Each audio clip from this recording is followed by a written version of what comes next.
So hello tenth standard, welcome back to the crystal concept. और इस session के अंदर हम बात करेंगे पूरा कंप्लीटली सेमिस्टर वन एग्जाम के डेडिकेटेड वीडियो बना रहा हूं मैं। ये पूरा सेमिस्टर वन एग्जाम में आने वाले सारे इंपॉर्टेंट क्वेश्चंस को डिस्कस करेंगे प्रीवियस ईयर पेपर्स के मदद से। जितने भी प्रीवियस ईयर पेपर्स में हमारे जो रिलेटेड 4 या 5 सप्ताह जो सेमिस्टर एग्जाम में आपके आ रहे हैं, उनके रिलेटेड सारे क्वेश्चन प्रैक्टिस कर लेंगे और आपका एग्जाम बहुत अच्छे जाने वाला है, इसका मैं आपसे दावा करता हूँ। तो मेरे साथ में पेन और पेपर निकालो और साथ में हर एक क्वेश्चंस को प्रैक्टिस करना। थोड़ा सा स्पीड रहेगा, थोड़ा सा बोरिंग हो सकता है, वीडियो थोड़ा सा बड़ा बन सकता है, बट अपना पेशेंस खोना मत, because patience is the key जिसको आपको संभाल के रखना है इस सेशंस के लिए। और आपका सेमेस्टर एग्जाम बेहतर जाने वाला है। शॉर्टकट तरीका मत ढूंढिएगा, नहीं तो आप शॉर्टकट हो जाओगे। बहुत स्टूडेंट शॉर्टकट तरीका ढूंढते हैं, कमेंट करते हैं भैया वो कर दो ये कर दो। कुछ नहीं होता है दोस्त, उससे आगे बड़ा नुकसान होने वाला है आपका। Okay, let's begin with this solution. I hope ये सेशन आपको पसंद आएगा। अच्छे से शिद्दत से सेशन को हम कवर करेंगे। सबसे पहला क्वेश्चन सेमिस्टर वन एग्जाम के लिए बात करें तो हम वही क्वेश्चंस करेंगे जो सेमिस्टर एग्जाम के लिए अभी हेल्प करने वाले हैं। और इस वीडियो को बोर्ड्स तक भी संभाल के रखता। ट्रायंगल एबीसी आपको सिमिलर ट्रायंगल दे रखे हैं। ट्रायंगल एबीसी सिमिलर ट्रायंगल है। एंगल ए का वैल्यू आपको 60 डिग्री दे रखा है। एंगल पी का वैल्यू भी कितना हो जाएगा, बढ़िया 60 डिग्री होगा भैया। क्यों होगा? Corresponding angles of similar triangle same होते हैं। सही ना, पढ़ा है ना आप लोगों ने? हाँ भाई पढ़ा है। मेहनत करके पढ़ा होगा तो पढ़ा होगा, शॉर्टकट तरीके ढूंढ रहे होंगे तो नहीं मिला होगा, कभी नहीं पढ़ा होगा आप लोग ने। राइट एंगल ट्रायंगल दे रखा, बी एंगल 90 डिग्री दे रखा है, ए बी और बीसी का वैल्यू दे रखा है, एसी निकालना है। लो भैया ट्रायंगल बना देते हैं। नाम दे देते हैं ए बी सी।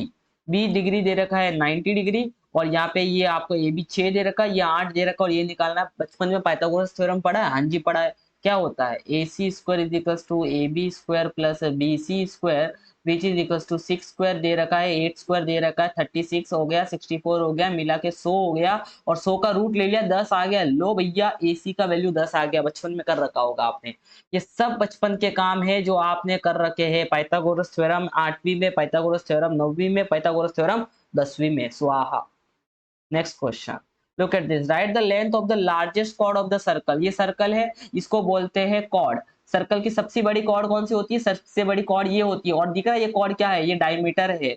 ये क्या है? डायमीटर। आपको पता सर्कल का जो डायमीटर होता है वो रेडियस का डबल होता है? हाँ जी पता, बचपन में पढ़ रखा है ये भी हमने। तो रेडियस का डबल मतलब 3.2 का डबल 6.4, ये मिल गया आपको diameter of the chord, that is the largest chord of the circle.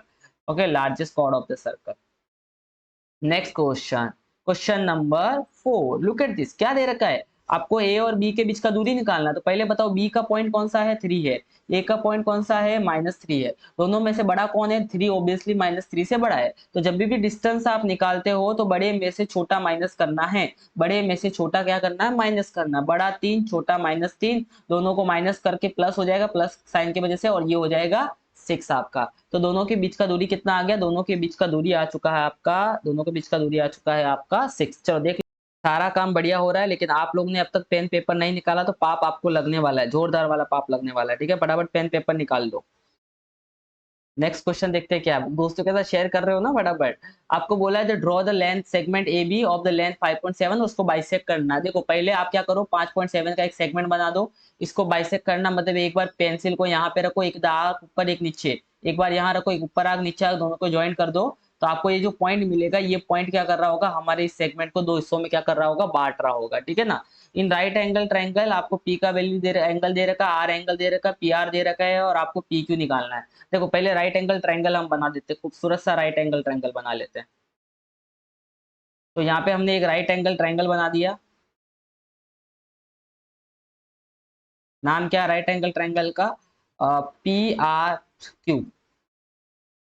यहाँ पे पी, हाँ ये पी है ऊपर वाला, आर नहीं है। बराबर। और ये 90 डिग्री है।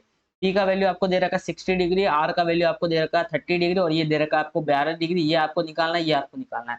जरा ध्यान देना, जो पी क्यू है वो 30 डिग्री के सामने वाली साइड है। तो पी क्यू हो जाएगा half of the hypotenuse, side opposite to 30 degree. Side opposite to 30 degree hypotenuse के आधी होती है। हाइपोटेनियस का वैल्यू आपको 12 दे रखा है, 12 का आधा 6 हो गया। सही है। उसी तरीके से देखो ये 60 डिग्री है, ये किसके सामने वाली है? Q R. 60 डिग्री के सामने वाली साइड होती है क्यू आर, और क्यू आर जो होती है वो √3/2 टाइम्स ऑफ हाइपोटेनियस हो जाएगी। 60 डिग्री के सामने वाली साइड √3/2 टाइम्स होती है। तो ये हो जाएगा आपका 12, 6 का आधा करेंगे 6√3। बराबर नहीं? कुछ स्टूडेंट बोलते हैं सर डायरेक्ट 2023 ये वो ये, देखो भाई मेहनत कर लो, ठीक है ना। कुछ मेरे को कमेंट में करके इतनी मेहनत करके कोई फायदा नहीं है, आपको बाद में पता चलेगा, ठीक है ना। शॉर्टकट तरीके ढूंढने वाले बाद में पता चलेगा, और जो मेरे साथ में मेहनत कर रहे हैं, देखो एट द एंड आपके साथ में बढ़िया और बेस्ट होने वाला है, ठीक है। पेशेंस रखना है, हर चीज गाय करके पाने की कोशिश करोगे तो वो नुकसानदायक होती है। एरिया ऑफ ट्रायंगल एबीसी और एरिया ऑफ ट्रायंगल डीएफ का रेशियो दे रखा 1/2, एक साइड का वैल्यू दे रखा आपको, दूसरी साइड आपको निकालनी है। अगर दो ट्रायंगल सिमिलर है तो उनके एरिया का रेशियो उनके साइड के स्क्वायर के रेशियो के बराबर होता है, करस्पॉन्डिंग साइड के। आपको पता दोनों ट्रायंगल इक्विलैटरल है, मतलब दोनों ट्रायंगल सिमिलर ट्रायंगल है, तो दोनों का एरिया का रेशियो, मतलब पहला वाला ट्रायंगल कौन सा है, ये वाला। तो इसको मैं थोड़ी देर तक A1 लिख के बोलता रहा हूँ, मैं नाम पूरा नहीं लिख रहा हूँ। A1 और A2, और रेशियो कितना दे रखा 1/2, सही बात है, लिख देते 1/2। अब मुझे बताया जो ट्रायंगल A1 है उसका करस्पॉन्डिंग साइड कौन सा है, AB, तो यहाँ पे हो जाएगा AB का स्क्वायर, और जो ट्रायंगल DE है तो उसका करस्पॉन्डिंग साइड क्या हो जाएगा, DE, तो ये हो जाएगा आपका DE का स्क्वायर, किसके बराबर हो गया, 1/2 के बराबर हो गया। अब बताओ AB का वैल्यू कितना दे रखा है, AB का वैल्यू 4 दे रखा है। अब आपको बस DE का वैल्यू निकालना है, तो आप अच्छे से निकाल दो, इसको इधर भेज दो, इसको इधर भेज दो, तो 4 स्क्वायर और ये 2 इधर आ जाएगा, और ये DE का स्क्वायर। अब हम स्क्वायर रूट लेंगे तो DE का वैल्यू क्या हो जाएगा 4, और 2 तो बेचारा पहले से स्क्वायर में नहीं था तो रूट में चला जाएगा, तो आंसर हो गया 4 ऑफ √2, सिंपल।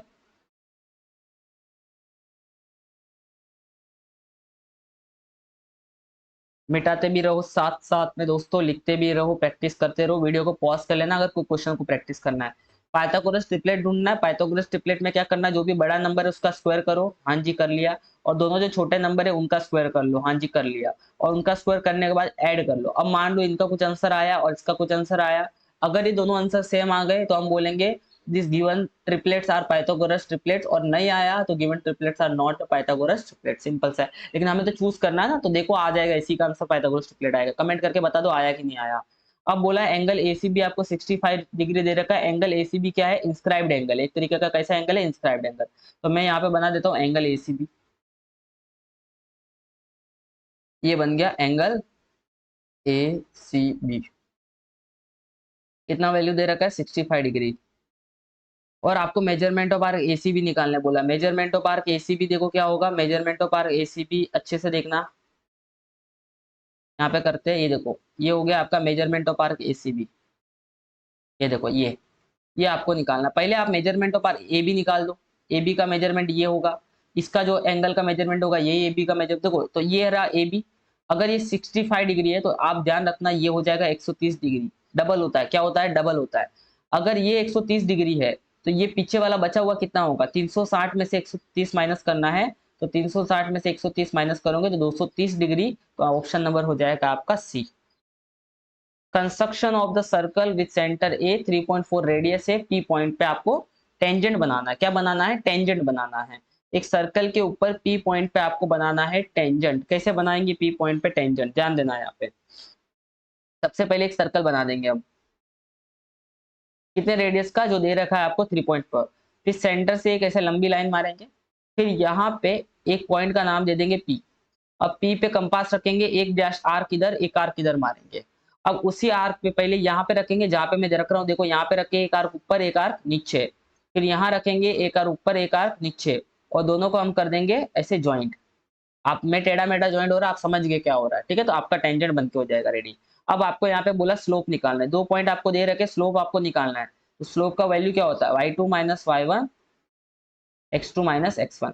अब बताओ y2 का वैल्यू कितना 3 1, तो ये हो जाएगा 3 माइनस 1, ये है 5 और 3, तो ये हो जाएगा 5 माइनस 3।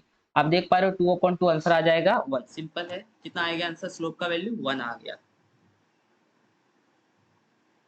अभी तो हम पेज नंबर 2 पे पहुंचे, कोई बात नहीं, धीरे धीरे चलेंगे दोस्त। ये वाले ट्रायंगल में हमें प्रूव करना है, चलो ये वाले ट्रायंगल में आपको दे रखा है ईडी किसके पैरेलल है, बीसी के पैरेलल है, ध्यान रखा यहाँ पे पहले आपको दे रखा है बीडी इज एंगल बाइसेक्टर, और अगर बीडी यहाँ पे एंगल बाइसेक्टर है तो ये जो ए बी और अपॉन बी सी, ये देखो A B upon B C, A D upon D C, तो ये हो जाएगा आपका A D upon D C. अब आपको दिख रहा होगा यहाँ पे ये वाला लाइन ईडी, ईडी देखो ईडी और बीसी एक दूसरे से क्या है, पैरेलल है, ईडी और बीसी पैरेलल है तो हम लोग क्या लगा सकते हैं यहाँ पे बीपीटी लगा सकते हैं। कैसे लगेगा, AE upon EB, AC upon DC. तो यहाँ पे हो जाएगा एई अपॉन ईबी और एडी अपॉन डीसी। देखो लिखा है कि नहीं लिखा है। अब जरा ध्यान देना, ये दोनों लेफ्ट राइट हैंड साइड दोनों का सेम है, इसका मतलब लेफ्ट हैंड साइड भी सेम हो जाएगा। तो ए बी के नीचे आ जाएगा बी सी और ए के ईबी के ऊपर आ जाएगा एई। समझा। यहाँ पे आपको रीजन लिखना है बीपीटी, बेसिक प्रोपोर्शनलिटी थ्योरम, पूरा लिखना है बेसिक प्रोपोर्शनलिटी थ्योरम, आधा अधूरा नहीं लिखना। ठीक है। नेक्स्ट क्वेश्चन देखो कितना सिंपल है। अभी यहाँ पे देखो दो एंगल्स आपको यहाँ पे दे रखे हैं और ये दोनों एंगल जो है ना, दोनों एंगल सेम आर्क को खा रहे हैं, ये वाला सेम आर्क बराबर। अब इस आर्क का मेजरमेंट क्या होगा, इस आर्क का मेजरमेंट होगा measurement of arc P X R. इस तरीके से लिखते हैं हम लोग मेजरमेंट किसी भी आर्क का। अब मुझे बताओ ये जो एंगल है इस वाले आर्क के मेजरमेंट का आधा होता है, और आपको पता कौन सा थ्योरम है, very good, inscribed angle theorem, सही है। और दूसरा वाला कौन सा एंगल है, ये वाला P S R. P S R ने भी सेम आर्क खाया, दोनों ने सेम आर्क खाया है, तो दोनों का मेजरमेंट सेम हो गया। अगर दोनों ने सेम आर्क खाया है इसका मतलब ये दोनों भी एक दूसरे के क्या हो जाएंगे, एक दूसरे के बराबर हो जाएंगे। तो ये पी एस आर है तो यहाँ पे क्या आ जाएगा, पी क्यू आर आ जाएगा। और किसी भी एंगल का मेजरमेंट अगर सेम होता है तो वो दोनों एंगल भी आपस में सेम हो जाते हैं, तो दोनों एंगल भी क्या होगा यहाँ पे सेम। यहाँ पे आपको रीजन क्या लिखना है, inscribed angle theorem. Okay.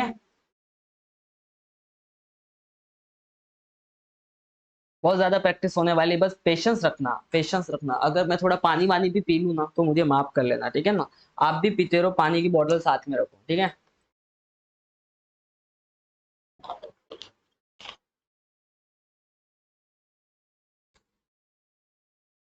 Next क्या दे रखा है यहाँ पे आपको, बीडी जो है परपेंडिकुलर है एसी से। यहाँ पे बीडी जो है एसी से क्या है, परपेंडिकुलर है। भैया ज्योमेट्रिक मीन थ्योरम पढ़ा, हाँ जी, ये देखो ये ज्योमेट्रिक मीन है। क्या होता है ज्योमेट्रिक मीन, बीडी का square is equal to AD into DC.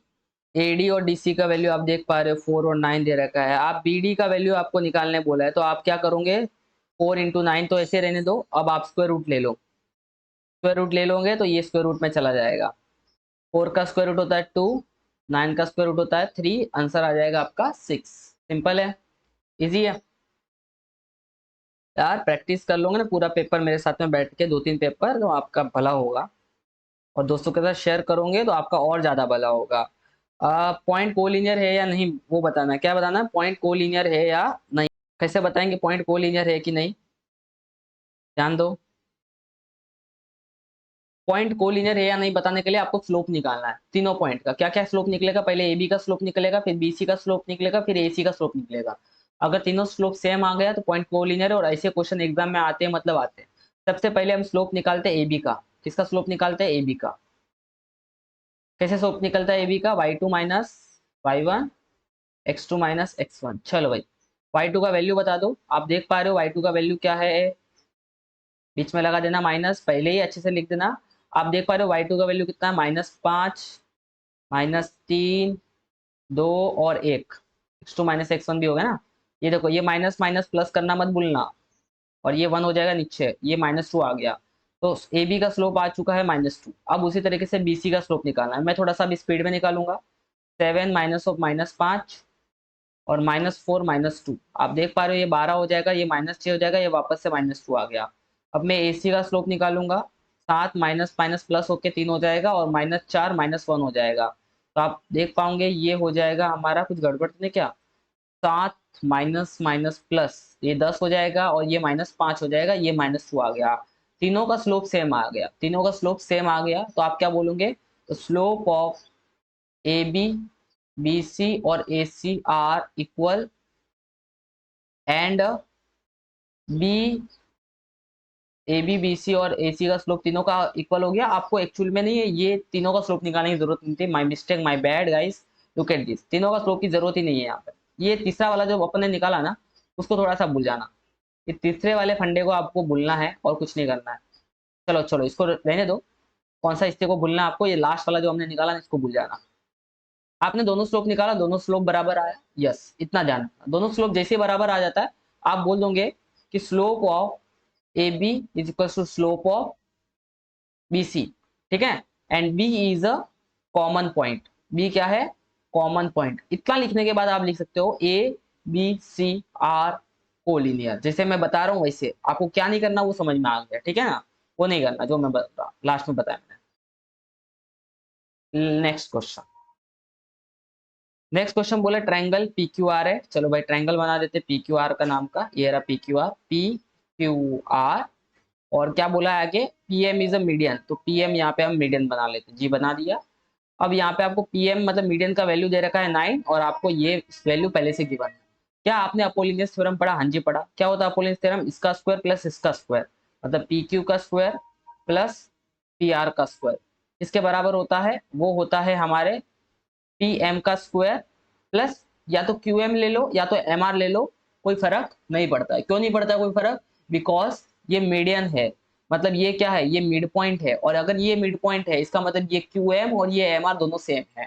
तो ये हो जाएगा आपका 2 टाइम्स ऑफ पी एम का square plus 2 times of M R का स्क्वायर। आपको क्यू आर निकालना है, आपको क्यू आर मतलब ये पूरा निकालना है। तो पहले एम आर निकाल दो और एम आर का डबल कर दो, ठीक है? तो ये वैल्यू हो जाएगा 290 और ये 2 टाइम्स ऑफ पीएम का वैल्यू 9 का स्क्वायर और इसको हम एज इट इज इधर रख देंगे। अब 290 और ये देखो ये 81 हो जाएगा, 2 से मल्टीप्लाई करेंगे 162 हो जाएगा। ये 2 टाइम्स ऑफ एम आर का स्क्वायर बराबर ये हो जाएगा मेरे हिसाब से 128 के आसपास आएगा माइनस करने के बाद। और 2 से इसको डिवाइड करना पड़ेगा ना, तो ये एम आर स्क्वायर इधर बच जाएगा। ये 64 आ गया और ये एम आर स्क्वायर आपका इधर बच गया। 64 का स्क्वायर रूट आता है 8, ये एम आर का वैल्यू मिल गया। अब देखो आपको क्या निकालना है? आपको क्यू आर निकालना है। तो जो क्यू आर है वो हमारे एम आर के डबल है, वो हमारे एम आर के क्या है? डबल है। तो ये लिख दिया हमने। तो Q R equals to M R 8 लिख देंगे, 16 हो गया हमारे क्यू आर का वैल्यू। इतना सिंपल था, ठीक है? अपोलिनियस थ्योरम भूलना नहीं, यहाँ पे लिखना रीजन, रीजन लिखना मत भूलना, ठीक है ना? This is what Apollonius theorem, ठीक है?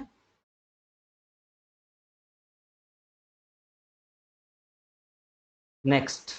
ये आपको 70 दे रखा है और आपको बोला measurement of R Q X R. देखो ये जो एंगल है, ये जो एंगल है इसने क्यू एक्स आर आर्क को इंस्क्राइब्ड कर रखा है। तो जो भी एंगल आर्क को इंस्क्राइब करता है तो उस एंगल का डबल जो करेंगे ना तो वो आर्क का मेजरमेंट मिलेगा। देखो समझो कैसे है। मेजरमेंट ऑफ आर्क जो है क्यू एक्स आर वो होगा हमारा 2 गुना किसका? एंगल क्यू पी आर का। Angle Q P R diagram में भी देख सकते हो, क्वेश्चन में भी देख सकते हो। 70 दे रखा है, ये हो गया 140। सिंपल है। दूसरी हम बात करेंगे अब,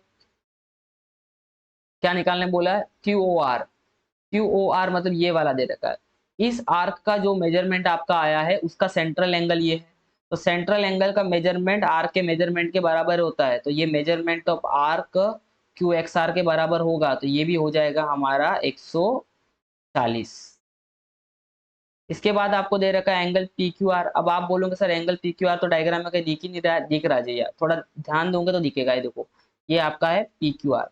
पी क्यू आर का मेजरमेंट इस वाले आर्क के आधा होगा। अगर आप देखोगे ये आर्क 160 डिग्री दे रखा है तो इसका मेजरमेंट कितना हो जाएगा? 80 डिग्री। कितना हो जाएगा? 80 डिग्री। समझ में आया आपको? सिंपल है। तो आप लिख दोगे कि एंगल पी क्यू आर होगा half of measurement of arc P Y R. और पी वाई आर का मेजरमेंट दे रखा था 160 डिग्री, तो you will get answer is become 180 degree. Simple.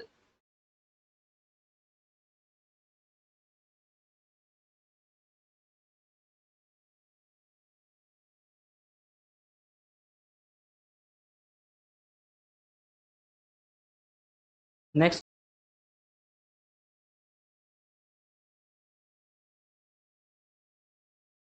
ये वाला क्वेश्चन देखिए। अब क्या क्या है इस क्वेश्चन में? बहुत कुछ है, ध्यान देना।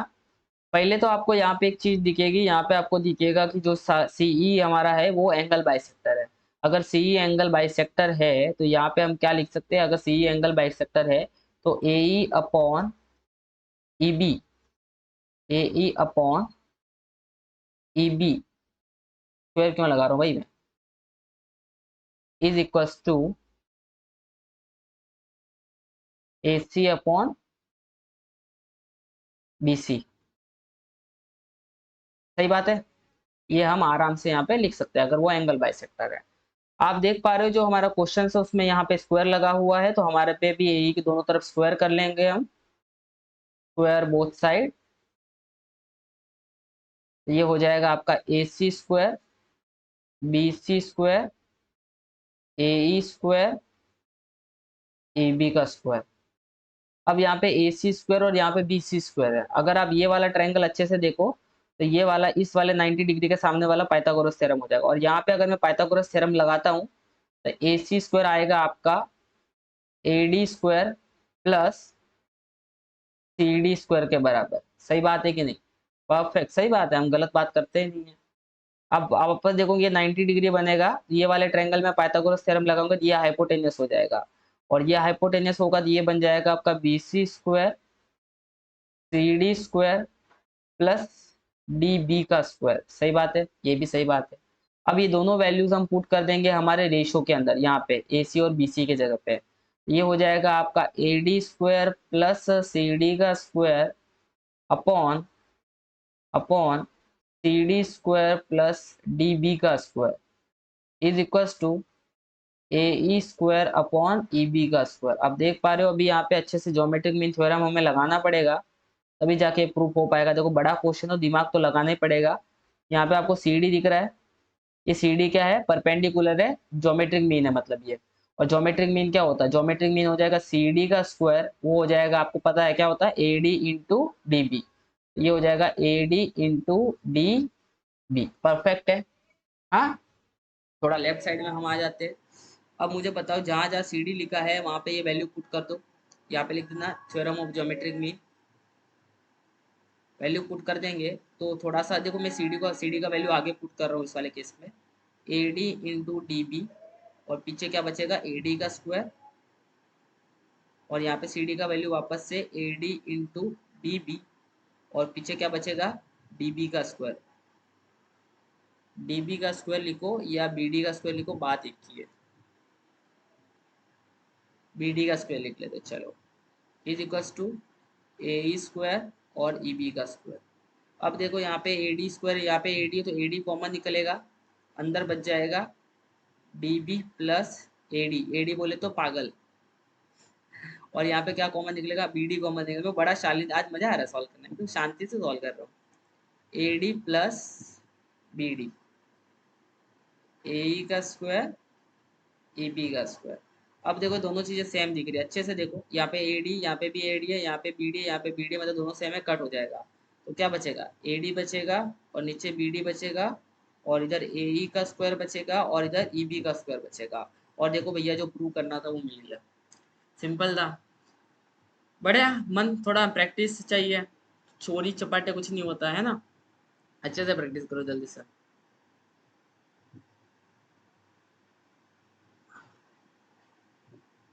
देखो भैया ये क्वेश्चन देख लो, ये वाला क्वेश्चन बढ़िया क्वेश्चन है और आपके एग्जाम में भी आ सकता है। तीन वर्टाइसेस दे रखे हैं और show that the vertices of triangle also with the region types of triangle. आपको तीनों वर्टाइसेस है और तीनों वर्टाइसेस आपको शो करना है कि तीनों वर्टाइसेस ट्रायंगल के वर्टाइसेस है। अब मुझे बताओ, तीन पॉइंट की मदद से अगर आपको ट्रायंगल बनाना है तो तीनों पॉइंट में एक चीज होनी चाहिए कि तीनों पॉइंट कभी भी एक लाइन में नहीं आना चाहिए। अगर तीनों पॉइंट एक लाइन में आ रहे हैं तो उसका ट्रायंगल कभी नहीं बन सकता है। तो हमें यहाँ पे इन ट्रायंगल को इस तरीके से शो करना, पॉइंट्स को शो करना है कि वो पॉइंट क्या नहीं हो, वो पॉइंट कोलिनियर ना हो। क्या नहीं हो? कोलिनियर ना हो। तो सबसे पहले आप क्या करोगे? आप स्लोप निकालो। मान लो पहले वाले पॉइंट को ए नाम देते हैं, दूसरे वाले को बी और तीसरे वाले को सी, और हम स्लोप निकालते हैं पहले ए बी और बी सी का। तो ए बी का स्लोप क्या हो जाएगा आप देखोगे, तो ए बी का स्लोप आप डायरेक्ट अभी करोगे 0 माइनस टू माइनस जीरो, तो आप देखोगे -2 अपॉन -2 1 आ गया। और अब बी सी का अगर स्लोप निकाल दोगे तो 2 माइनस जीरो और 0 ऑफ -2, तो आप देखोगे ये भी 2 अपॉन 2, ये 1 आ गया। अब यहाँ पे दोनों का स्लोप सेम आना ही थोड़ा सा खतरनाक वाली बात है, इस पर वापस से चेक करते कुछ तो गड़बड़ की मैंने। मतलब 0 -2, पहले पॉइंट सही लिखे कि हाँ जी पॉइंट सही लिखे, -2 -0, फिर दूसरा 2 -0 0 माइनस और -2। अगर दोनों का पॉइंट स्लोप आयो, स्लोप सेम आया, तो इसका मतलब यहाँ पे तो इनका ट्रायंगल बन ही नहीं सकता है। स्लोप अगर सेम आ गया तो तीनों पॉइंट तो एक ही लाइन में है, और तीनों पॉइंट अगर एक लाइन में है तो ट्रायंगल कैसे बनेगा, है कि नहीं। Let me try once again. हाँ गलती तो मैं बोला गलती हुई है यार, ऐसे थोड़ी है, कुछ तो कुछ गड़बड़ है। इतना बड़ा मार्क्स का क्वेश्चन इतना जल्दी थोड़ी निपटेगा, है कि नहीं। देखो क्या गलती हो आपसे हो सकती है। देखो स्लोप निकालना है आपको ए बी का, सबसे पहले स्लोप किसका निकालना है, ए बी का स्लोप निकालना है। तो ए बी का स्लोप में y2 और y1 तो ये है ना, तो 0 माइनस 0 होगा, सही बात है कि नहीं। -2 -1 तो y2 minus x2 minus x1 तो ये हो गया। तो 0 अपॉन -4 आया, तो ये तो स्लोप 0 आया, सही बात है, यहाँ गड़बड़ हुई थी। और फिर बी सी का निकालते हैं, तो 2 माइनस 0 और 0 माइनस ऑफ -2 मतलब 2, तो ये 1 आया। अब देखो स्लोप सेम आया क्या, स्लोप सेम नहीं आया, इसका मतलब ट्रायंगल बनेगा। तो आप बोलोगे कि भैया slope of A B and slope of B C same नहीं आया, is not equal to same, so triangle A B C are not a collinear. A B C यहाँ पे कोलिनियर नहीं है, और ए बी सी अगर यहाँ पे कोलिनियर नहीं है तो we can make a triangle with the help of three non collinear points हम ट्रायंगल बना सकते हैं। अब क्वेश्चन ये पूछा है कि भाई जो ट्रायंगल आप बना रहे हो वो कौन से टाइप का ट्रायंगल बनेगा, वो कौन से टाइप का ट्रायंगल बनेगा। तो उसके लिए आपको क्या करना पड़ेगा, आपने ए बी और बी सी निकाला है। आपको देखो ट्रायंगल में दो चीजें यहाँ पे ए बी, बी सी और सी डी, तीन यहाँ पे आपको क्या करना, स्लोप निकालना। आप देख पा रहे हो ए बी का स्लोप 0 आ चुका है हमारे पास, बीसी का स्लोप हमारे पास 1 आ चुका है। अभी सीडी का स्लोप और निकाल देते हैं। तो सीडी का स्लोप हो जाएगा y2 माइनस y1, तो 2 माइनस 0 और 0 माइनस ऑफ 2, तो ये आ जाएगा आपके पास में -1 बराबर। अब देखो ये -1 आया और एक ये 1 आया, ध्यान रखना बीसी और लास्ट वाला एसी, बीसी और एसी का स्लोप में फर्क देखना। अगर मैं बीसी और एसी के स्लोप को मल्टीप्लाई करता हूँ, तो बीसी इंटू एसी के स्लोप को मल्टीप्लाई करता हूँ, तो मल्टीप्लाई करने के बाद -1 आता है। दो स्लोप का मल्टीप्लीकेशन अगर -1 आ रहा है, ध्यान रखना दो स्लोप का मल्टीप्लीकेशन अगर -1 आ रहा है, इसका मतलब वो दोनों सेगमेंट एक दूसरे से परपेंडिकुलर है। और अगर वो एक दूसरे से परपेंडिकुलर है मतलब यहाँ पे जो ट्रायंगल बनेगा वो राइट एंगल ट्रायंगल बनेगा। तो सबसे पहले आप तीनों स्लोप निकालो, तीनों स्लोप में से कोई भी दो स्लोप का मल्टीप्लीकेशन -1 अगर आ गया तो वहां पे जो ट्रायंगल बनेगा वो राइट एंगल ट्रायंगल बनेगा। मेरी बात अगर समझ में आई तो कमेंट में करना वाह वाह वाह। एक क्वेश्चन पेपर हमने अब तक सॉल्व किया है, सोचो आप। ये वीडियो को एंड तक पहले देख लो, और ये वीडियो को एंड तक देखने के बाद कमेंट करके बोलना इस वीडियो के नीचे कि भैया जो आगे के पेपर है वो भी डिस्कस कर लो, शाम के 5 बजे तक मैं करता हूँ, वीडियो बड़ा बन जाएगा। Thank you so much for watching. फटाफट कमेंट करके बता देना कि वीडियो दूसरे भी करवा दो यार, प्रैक्टिस अच्छा लग रहा, थोड़ा सा प्रैक्टिस हो रही थी हमारी। मैं सोच रहा था सारे करवा दूँ, सारे करवाने बैठे ना तो खत्म हो जाएंगे आप भी, है ना। तो फटाफट बोलो सारे पेपर के, सारे पेपर्स के हम क्वेश्चंस कर लेंगे जल्दी। ये वीडियो देखने के बाद बता देना।